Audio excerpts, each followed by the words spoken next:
اکبر الہ آبادی نے بیٹے کو شادی کے دن کھلونا گفٹ کیوں کیا؟ یہ ولیمے کی ایک زبردست تقریب تھی۔ ولیمے میں اعلیٰ آفیسر، امیر، پڑھے لکھے لوگ، جج صاحبان، وکلاء، معززین اور مزید بڑے بڑے لوگوں کو انوائٹ کیا گیا تھا۔ یہ ولیمہ اپنے وقت کے ایک بڑے اور مشہور ظریف شاعر اکبر الہ آبادی کے بیٹے کا تھا، جو بذات خود بھی اس وقت ایک مشہور اور نامی گرامی جج تھے۔ اکبر الہ آبادی کا بیٹا بھی جوان العمر تھا۔ بیٹے کی شادی ہے، ولیمے کی تقریب ہے کہ اس کا باپ اٹھا اور اعلان کیا، معزز سامعین، آپ کی توجہ چاہتا ہوں۔ سب لوگ اکبر الہ آبادی کی طرف متوجہ ہوئے۔ میں اپنے بیٹے کو تحفہ پیش کرنا چاہتا ہوں۔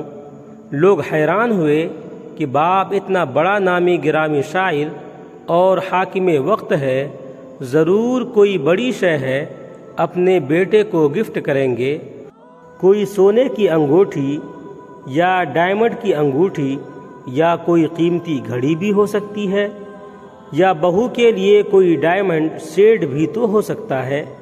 سب لوگوں نے دلچسپی سے ایک دوسرے سے سرگوشی میں سوال کیے کہ آخر کیا ایسی قیمتی چیز وہ اپنے بیٹے کو دینا چاہتے ہیں۔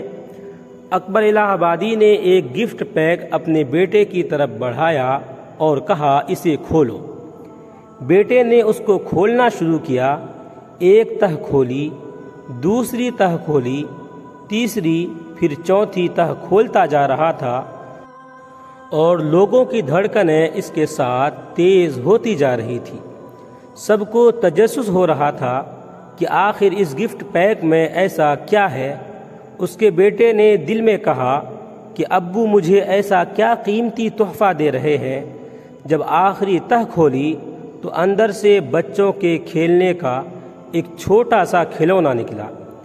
دعوت پہ آئے لوگوں نے جب وہ کھلونا دیکھا تو سب ہنسنے لگے۔ اکبر الہ آبادی کا بیٹا کہتا ہے کہ مجھے کافی شرمندگی ہوئی کہ میری زندگی کا یہ ایک یادگار دن ہے، اور اس کھلونے کی وجہ سے میرے باپ نے میرا موڈ ہی خراب کر دیا۔ لوگوں کے سامنے جگ ہنسائی ہوئی، میں ذرا خاموش ہو گیا۔ لوگ ہنسے، مسکرائے، انجوائے کیا اور چل دیے۔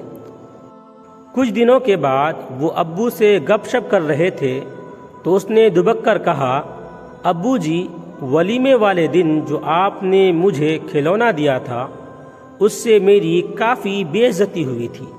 سب کے سامنے جگ ہنسائی ہوئی تھی۔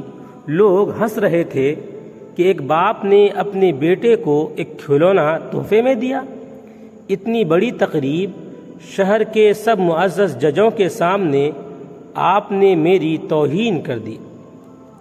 اکبر الہ آبادی مسکرائے اور شفقت سے کہا، میرے بیٹے، میں تم کو ایک میسج دینا چاہتا تھا۔ جب تو بچہ تھا تب میں کافی غریب تھا۔ ایک دن میرے پاس پیسے نہیں تھے اور تم کو یہ کھلونا پسند آ گیا تھا۔ تم نے اسی کھلونے کو خریدنے کا مطالبہ کیا تھا جو میں خرید نہ سکا۔ تم بہت روئے تھے، اتنے خفا ہو گئے تھے کہ مجھ سے ایک ہفتہ مسلسل بات بھی نہیں کی تھی۔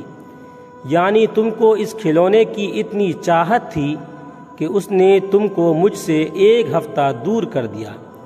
آج میں نے سوچا کہ تمہاری شادی کی تقریب ہے، لہٰذا تم کو بچپن والا کھلونا خرید کر دے دوں اور آپ کو سمجھاؤں کہ دیکھو بیٹا، بچپن میں اسی کھلونے کو خریدنا آپ کی سب سے بڑی آرزو تھی، لیکن جب جوانی میں پہنچے اور بھرے مجمع میں آپ کو لوگوں کے سامنے آپ کی تمنا پوری کر دی، اب جب کہ میں نے آپ کو وہ کھلونا دے دیا تو آپ کو خود ہی شرمندگی محسوس ہوئی۔ اگرچہ اس کھلونے کے لیے آپ نے مجھ سے بولنا بھی بند کر دیا تھا۔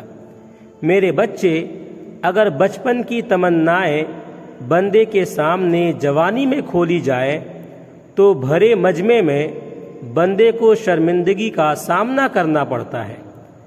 لہٰذا تم جوانی میں کوئی ایسی آرزو اور تمنا ہرگز مت بنانا کہ کل بروز قیامت اللہ پاک کے سامنے بھرے مجمع میں اگر اس کو کھول دیا جائے تو تم کو وہاں شرمندگی اٹھانی پڑے۔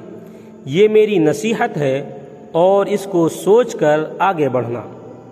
ویڈیو اچھا لگے تو لائک کریں، کمنٹ کریں، شیئر کریں اور اس طرح کے مزید ویڈیوز کے لیے ہمارے چینل کو سبسکرائب بھی ضرور کر لیں۔